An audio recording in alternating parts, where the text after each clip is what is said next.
ছাত্রলীগ, ছাত্র শিবির আর ছাত্র দল, এদের পার্থক্যটা আমি আজকে আপনাদেরকে বুঝাতে চাই। আপনাদের কষ্ট হবে? আপনারা কি কষ্ট মনে করবেন? প্রথমত আমরা আসি, যদি আমি ছাত্রলীগে যোগ দিতে চাই সেজন্য আমাকে কি করতে হবে? ঊর্ধ্বতন ছাত্রলীগের কোনো নেতার চামচামি করা লাগবে, গোলামি করা লাগবে। ভাই যখন লেট্রিনে যাবে, যাওয়ার আগে পানির বদনাটা লেট্রিনে ঢুকাতে হবে। ভাই যখন কোথাও সমাবেশে যাবে, ভাইয়ের পাশ হয়ে আমাকে সালাম করা লাগবে।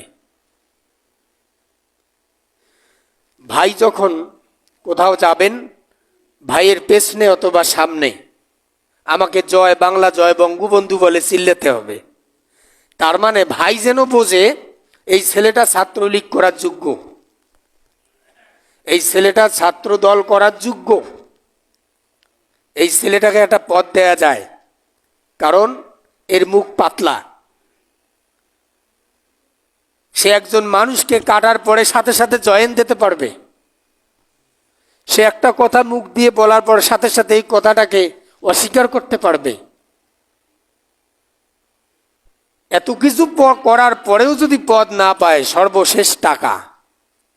সর্বশেষ কি? টাকা। সে যদি সম্মানজনক একটা টাকা দেয়, সে যোগ্য হোক আর অযোগ্য হোক, সেদিকে দেখার কোনো দরকার নাই, তাকে একটা পদ দেয়া হবে। তার পেছনে কারণ কি? ছাত্রলীগ করতে গেলে, ছাত্রলীগে ঢুকতে গেলে কোনো আদর্শের প্রয়োজন হয় না। হয় নাকি? চারিত্রিক দিক থেকে কোনো পরীক্ষা নেওয়া হয় না। 5 ওয়াক্ত নামাজ পড়ে কিনা নিয়মিত, এটা দেখা হয় না। গাঞ্জা খায় কিনা এটা পর্যবেক্ষণ করা হয় না। ইয়াবা পান করে কিনা এটা পর্যবেক্ষণ করা হয় না। অন্যায়ভাবে জেনা করে কিনা এটা পর্যবেক্ষণ করা হয় না। আসলে সে ছাত্রলীগের একটা পদ নেয়ার পর সঠিকভাবে পরিচালনা করতে পারবে কিনা এটাও চিন্তা করা হয় না। চিন্তা করা হয় একটাই, টাকা যার পদ তার। আমি একজন ঊর্ধ্বতন নেতা, আমার গোলামি করতে পারবে যে, আমি সাপোর্ট করব তাকে, অন্যথায় আমি সাপোর্ট করব না। এই হলো ছাত্রলীগ আর ছাত্র দল।